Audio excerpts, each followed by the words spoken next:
खंड्या. आमचा खंड्या आम्हा मुलांपैकीच एक होता. इतकेच की तो 4 पायांवर चालत असे आणि त्याला बोलता येत नसे. आमच्या घरी तो आला तेव्हा तो एक लहान पिलू होते. तरी हाडापेराने थोराड वाटे. वयाच्या मानाने दांड दिसत असे.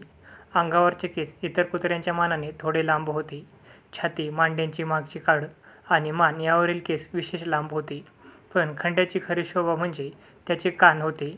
आतले कानाचे खोके फार मोठे होते असे नाही, पण त्यावर वाढलेले केस एखाद्या गोसाव्याच्या धाडीप्रमाणे लांबलचक होते.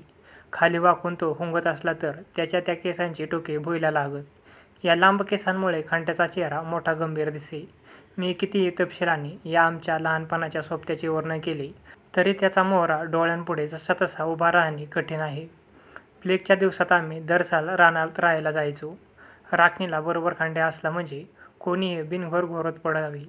नुसत्या उग्र मुद्रेच्या बळावर तो माणसांना 25 हात दूर उभा करी. पण त्यांना माहीत नसायचे की हा कुत्रा कोकरासारखा गरीब आहे. अंगात वाळत घातलेल्या सतरंजीवर पोरे गमतीने पसरलेली असली पाहिजे त्यांच्यात हा जायचा.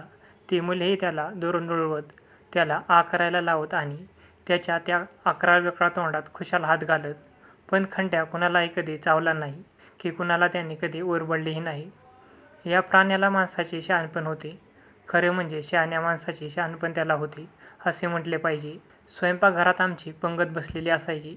तो आमच्या समोरून जाई, पण या शहाण्या प्राण्याने एकदाही कधी आमच्या ताटाकडे किंवा स्वयंपाकाकडे ढुंकूनही पाहिले नाही. मग थांबून भाकरीसाठी शेपूट हलवणे लांबच राहिली. हे त्याचे वर्तन खरोखर अगदी शहाण्या माणसासारखेच असे. खंड्याचे शहाणपण माणसांना सुद्धा लाजवणारे होते.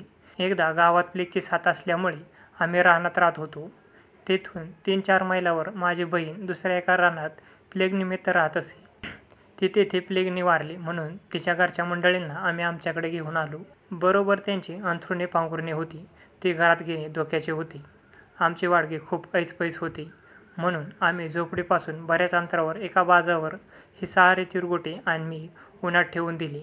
ती 3-4 तिथेच ठेवायची होती.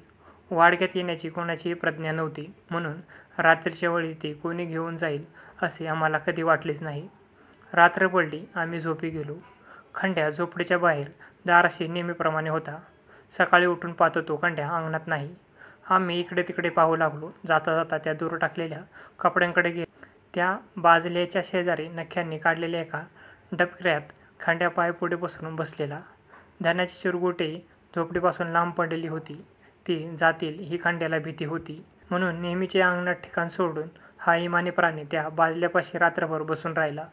थंडी लागत होती म्हणून त्याने नखांनी एक पसरट डबरा काढला आणि त्याच्या उभेत कपड्यांवर खडा पहारा करत आमचा हा मित्र सकाळपर्यंत ताटकळत राहिला होता. एकदा आमची गाय आम्ही वाड्याच्या बाहेर चरायला सोडली होती. समोर हिरवळ लांबवर पसरलेली होती. मी तिथेच हिरवळीवर आडवा झालो होतो. खंड्या शेजारी होता. चरता चरता गाय बरीच दूरवर गेली. तिला लांबलचक कासरा बांधलेला होता. माझ्या अंगाला राहिलेली त्याची टोक धरून मी गायला परत ओढू लागलो. गाय जवळ येईना. मी जोर करताच गाय बेभान बनली. गाय मोठी चपळ होती. तिचा मोहराही मोठा देखणा आणि मणीपणाचा दिसे. मी तिला ओढत आहे हे तिला खपले नाही. पाठीवर शेपटी घेऊन ती 4ही पाय उचलून उड्या मारू लागली. मी कासरा ओढतच होतो.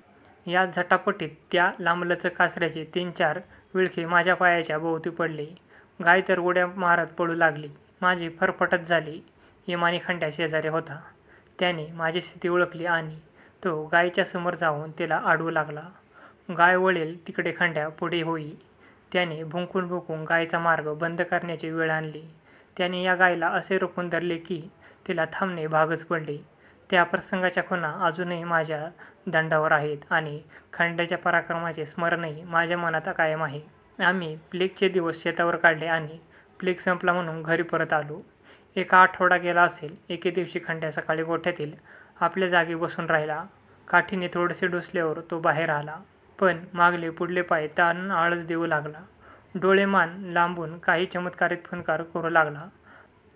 आम्हाला वाटले खंड्याला थंडी झाली असावी म्हणून तो आळसावाला असावा. दुपारी नेहमीप्रमाणे दूध भाकरीचा काला त्याच्यापुढे आणून ठेवला. पण खंड्याही पडल्याच मान वर करून त्या भांड्याकडे पाहिले आणि पुन्हा तो मुरकोटून पडला. त्याला मी पुष्कळ अंजारले गोंजारले. खंड्या खंड्या म्हटले. पाठीवर थोपटून उठ ना म्हणून 2-3दा जोराने ओरडल्यासारखे केले. पण घशातून गुरगुर आवाज काढून तो अधिकच थताड पसरला. खंड्याचे अंग तापले होते. मी हाताने त्याची मान चाचपून पाहिली. तो कोळीसारखी गाठ हाताला लागली. अरे रे, खंड्या प्लेगने मारणार हे आता ठाम ठरले. खंड्याच्या या दुखण्याने आमच्या तोंडाचे पाणी पळाले. म्हसवडच्या माळरानावर जलमलेला हा जीव आमच्या घरी साताऱ्यास वाढून प्लेगने नाहीसा झाला. घरातले माणूस गेल्याने जे दुःख होते तेच आम्हाला झाले.